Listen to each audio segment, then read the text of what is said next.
Welcome to my YouTube channel turbo tech academy. तो आज के इस वीडियो में मैं आप लोगों को चैप्टर 2 जो बहुपद है क्लास 9th का बिहार बोर्ड, पहले मैं उसका इंट्रोडक्शन कराऊंगा, फिर 2.1 इस वीडियो में पूरा कंप्लीट कराऊंगा। आइए चलते हैं कैसे करते हैं। देखिए, परिचय है बहुपद का। देखो, कोई भी बहुपद होगा अगर उसमें एक अल्फ़ाबेट है, अल्फ़ाबेट मतलब A B C से लेकर पूरा जेड तक, और कोई भी अंक हो आपस में या तो प्लस में हो, माइनस में हो, मल्टीप्लाई में हो या डिवाइड में हो, ठीक। लेकिन सबसे पहले ध्यान ये रखना है कि जो बहुपद होता है इसके कुछ गुण होता है कि बहुपद कभी भी आपका भिन्न में नहीं होगा। अब भिन्न का मतलब देखिए, ऐसे 5/y, वाई यानी अल्फ़ाबेट कभी भी नीचे बटा में नहीं होना चाहिए, लेकिन y/5 हो सकता है, ये आपका बहुपद होगा, लेकिन ये नहीं होगा, पहला चीज़। दूसरा चीज़, कभी भी आपका वर्गमूल में नहीं होगा, वर्गमूल या घनमूल में नहीं होगा। नहीं मतलब क्रॉस, जैसे अगर मैं कहूँ आपको √x दिया है और x दिया है, इन दोनों में कौन सा आपका बहुपद होगा, तो ये बहुपद नहीं होगा, ये बहुपद होगा। दो चीज़।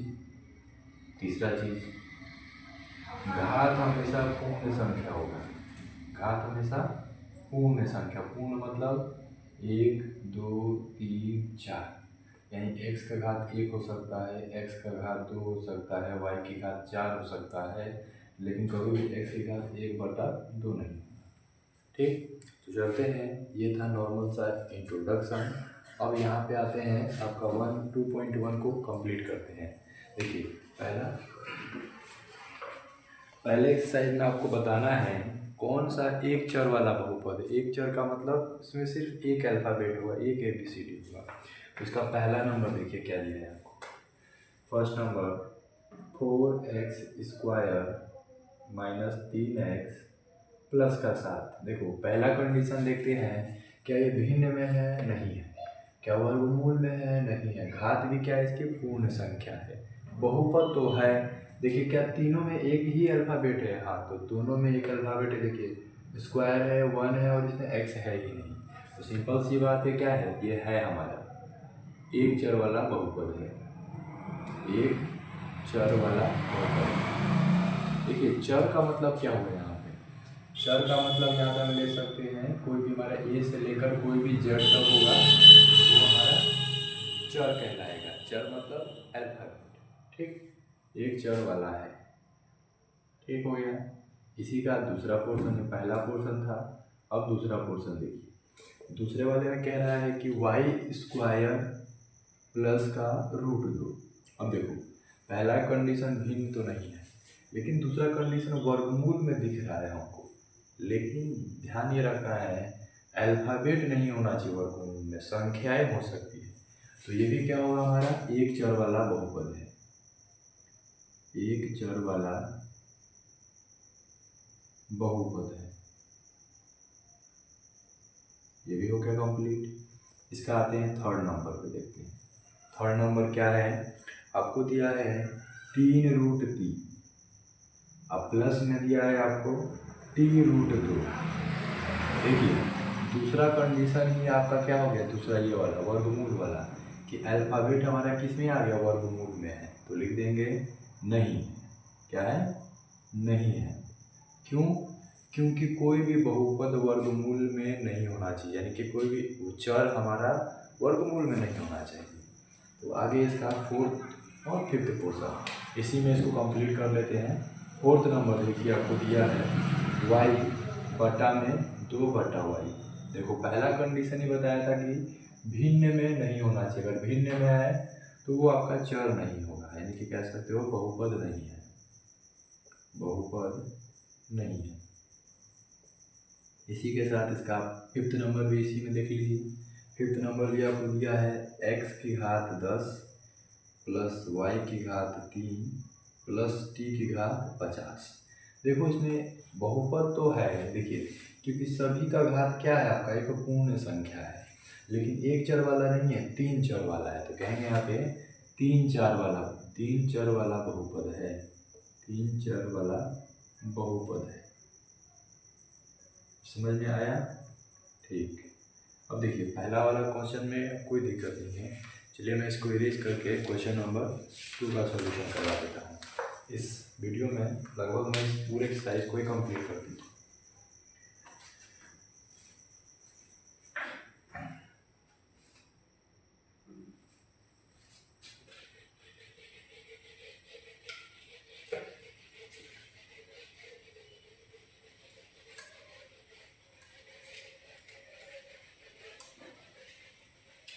ठीक, चलिए अब क्वेश्चन नंबर 2 करते हैं। देखिए एक साइड में क्वेश्चन समझाऊंगा, एक साइड में उसका एग्जाम्पल समझा दे रहा हूँ।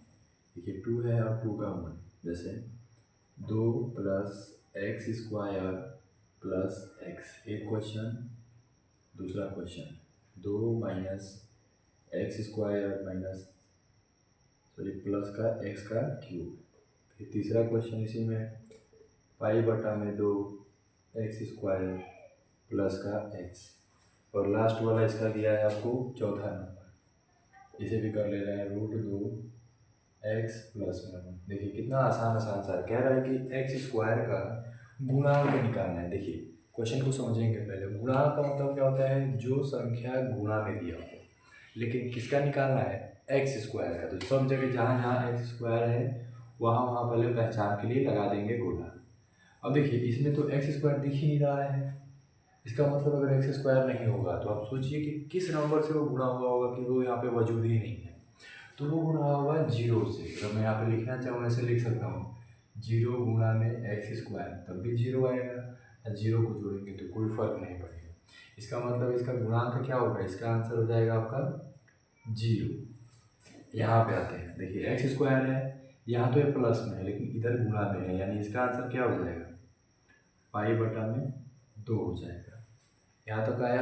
अब देखिए सेकेंड नंबर, देखिए इधर प्लस में है इधर माइनस में है, यानी कि इसके साथ गुणा में को कुछ दिखाई ही नहीं दे रहा है। दिखाई देने का अर्थात नहीं, इसका मतलब क्या होगा? यहाँ पे एक रहा होगा, क्योंकि एक सभी से गुणा होता है। एक तो रहेगा लेकिन यहाँ पे चिन्ह देखना है, चिन्ह क्या है? माइनस है। इस वाले का आंसर हो जाएगा -1। और इधर वाला देखिए इसमें भी कुछ नहीं है, इसका मतलब इसका आंसर क्या होगा? 1 होगा। क्या होगा? 1। आई होप ये आपको समझ आ रहा होगा। चलते हैं इसी एक्सरसाइज का क्वेश्चन नंबर 3 करते हैं। देखिए 3 नंबर क्या दिया? बहुत ही आसान है। कह रहा है कि एक ऐसा द्विपद निकालना है, द्विघात का द्विपद निकालना है जिसकी घात क्या हो? 35 हो। अब देखो द्विपद, और अब मैंने आपको एक पद द्विपद और त्रिपद नहीं पढ़ाया है, तो चलिए मैं एक पद द्विपद पढ़ा दे रहा हूँ, उसके बाद इसको सॉल्व करेंगे। देखिए एक पद क्या होता है? एक पद का मतलब जिसमें सिर्फ एक पद हो, अकेला हो। द्विपद मतलब जिसमें क्या हो? 2 पद हो। और त्रिपद मतलब क्या हो? जिसमें 3 पद हो। जैसे मैं कहूँ यहाँ पे मैंने लिखा है x, एक पद हो गया। द्विपद में मैंने लिख दिया 2x प्लस 2 मान के चलिए। देखिए इनके बीच में देखिए एक ये है और एक ये है, 2 बन गया। और इसको मैं ऐसे लिख सकता हूँ 3 पद को, 3 पद हो गया, ये भी ठीक। इसके अलावा देखो क्वेश्चन नंबर 3 क्या कह रहा है कि एक पद होना चाहिए, सॉरी द्विपद होना चाहिए लेकिन घात 35 होना चाहिए। घात का मतलब जैसे यहाँ पे पावर में अगर मैं 2 लिख दूँ तो 2 इसकी घात है। कोई भी अल्फाबेट ले लो, x ले लिया, इसकी घात क्या ले लेना है आपको? 35 लेना है। अब प्लस में कुछ भी लिख दीजिए, मैंने 1 लिख दीजिए। तो उसका पहले वाले का आंसर हो गया। क्या है कि 35 घात में भी दे दिया है और 2 पद है तो द्विपद भी हो गया है क्वेश्चन नंबर 3 में। एक और क्वेश्चन कह रहा है इसमें कि एक पद ही लिखना है, एक पद या एक पदी, दोनों का मतलब क्या होता है? एक ही चीज़ होता है। एक पदी का क्या निकालना है? जिसका घात क्या होना चाहिए? 100। कोई भी एक नंबर ले रहा है, मैं y ले रहा हूँ, इसकी घात 100 ले रहा हूँ, ये भी आंसर कंप्लीट। थोड़ा बहुत समझने में अभी शुरुआत में दिक्कत होता है लेकिन धीरे धीरे आप भी समझ जाइएगा। ठीक, इसलिए मैं इसको इरेज करके 4 और 5 कंप्लीट कर देता हूँ।